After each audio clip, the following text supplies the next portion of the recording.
Bom dia, boa tarde, boa noite, sejam todos muito bem-vindos. Rodrigo Osso aqui junto com Arthur Rossi, claro, para a gente trazer esse filme que a gente já tinha que ter trazido. Está atrasado no nosso cronograma, mas teve bons motivos para isso. E vocês vão agora saber na íntegra o que nós achamos do novo Jogos Mortais. Jogos Mortais 10. Já adianto com o spoiler gigantesco, quem me acompanha nas redes sociais sabe, para mim, o melhor filme depois do primeiro dessa franquia. Mas vamos começar, claro, ouvindo do Arthur como foi visitar John Kramer mais uma vez. E aí, Arthur? Fiquei surpreso, né? Um tempo atrás a gente estava até falando, brincando entre si, será que um dia eles vão reviver ele de novo, né? Porque sempre tem essa história. E aí logo quando saiu, falou que ia sair Jogos Mortais 10, o Osso já logo mandou e falou assim, pois é, né? Deram um jeito de reviver. Eu falei, ih, rapaz, será que presta? Eu acho que presta. Assim como o Osso já falando de cara, acho que justificaram muito bem o motivo pelo qual reviveram ele, né? Que não é uma revivida mesmo, é um filme que se encaixa entre os outros filmes mais antigos. Não concordo 100% com o que o Osso falou, que é o melhor logo depois do primeiro. Eu gosto muito do filme 2, me julguem, eu gosto bastante daquele filme, então ele ainda é muito bom, mas eu acho que o filme 2 ainda vem um pouco antes. Ele conta a história, né, de um lado onde a gente consegue ver um John Kramer diferente, não tão frio como ele é, mas ainda assim vendo o próprio perfil dele de Jigsaw, né? Onde você consegue ver além disso, você vê o lado mais humano que ele tem e vê que ele realmente tem esse lado humano. Então você começa a simpatizar com ele, você sente a dor dele e você torce por ele, sendo que a gente sempre está do outro lado achando que ele é absurdo, que ele é errado, que não sei o quê. Ele não é sempre que a gente concorda, né, com o assassino, normalmente a gente não concorda, mas eles fizeram de um jeito que a gente consegue sentir a mesma dor que ele. Então a gente, apesar de a gente saber que ele ultrapassou o limite do aceitável, a gente sabe que ele ainda está assim, sabe? A gente enxerga o lado dele. Tá, ele fez errado, mas com quem ele está fazendo errado? Por que ele está fazendo errado? O que levou ele? E é muito bem construído isso. Então, assim, eu achei muito bem feito. É um filme muito bom, tem início, meio e fim definido. Ele mostra um pouco mais da Amanda crescendo, né, dela aprendendo, dela sendo discípulo, a famosa Pig. Então é um filme para quem gosta muito da franquia, para quem tem muito interesse, conta a história por trás de só. Ele é rico na lore, respeita a história do antes e depois. Achei muito interessante o modo como é que foi feito. E muito legal poder ver realmente esse lado mais humano do Kramer. E você, Osso, o que você achou? Olha, eu entendi a tua colocação. Eu tenho um carinho pelo 2, até pelo 3, mas para mim ainda ele me surpreendeu. Eu coloquei ele como o melhor depois do primeiro, porque nesse nós vemos o John Kramer tentando lutar pela vida. Nós sabemos que ele tem um câncer terminal. A gente que já assistiu todos os outros filmes, nós sabemos que vai dar ruim, nós sabemos que ele não vai conseguir, nós sabemos que em algum momento os jogos vão começar, mas aí você vê o filme, é um senhorzinho que podia ser o tio de qualquer um de nós, o avô de qualquer um de nós. Ele é franzino, você vê ele fragilizado, você vê ele visualmente com um aspecto cansado. É difícil associar a imagem dele nesse filme com o assassino implacável que a gente sabe que ele é. E, na verdade, ele não assassina. Ele coloca as pessoas à prova, quem passa na prova ganha uma nova oportunidade de viver. É assim que ele mesmo se classifica.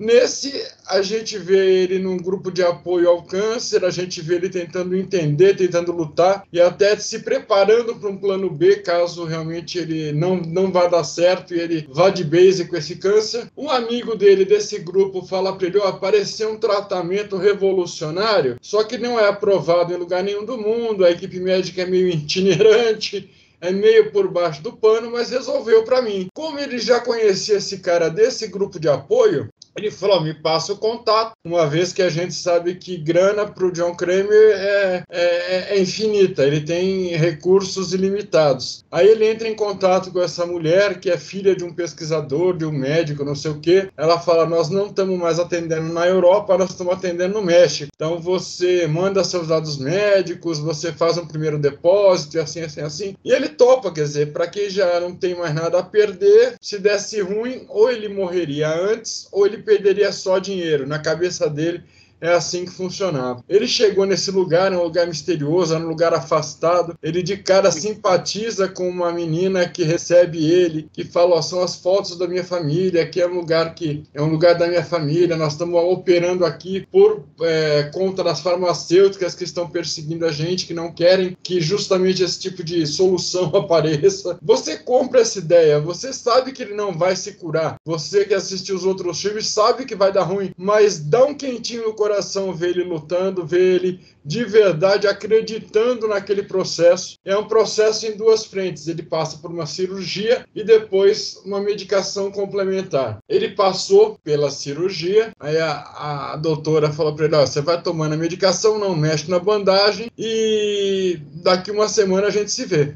Se não fosse o coração bom dele, ele jamais teria descoberto a falcatrua a tempo, porque aí ele resolve presentear aquela menina que recebeu ele, que é humilde, que mostrou a foto da família, com um aguardente, um licor, um destilado, e aí ele, ao procurar ela para presentear nesse lugar, ele descobre que o lugar é fake, ele descobre que já não tem mais ninguém, ele descobre pedaços de material cirúrgico e a cirurgia que ele acompanhou acordado, feito nele mesmo, está em DVD lá. Cirurgiões Sem Fronteiras, craniotomia, cirurgia neurológica. Aí você começa a entender que o Jigsaw, que o nosso John Kramer ficou pistola. Ele liga para um pessoal, ele liga para os contatos dele nos Estados Unidos e falou, ó, eu preciso que vocês localizem uma galera porque os jogos vão começar. Eu achei engenhosa as armadilhas, eu gostei, eu acho que remeteu muito às armadilhas dos primeiros filmes, onde elas dão uma chance efetiva de escape, mas elas custam muito caro para isso.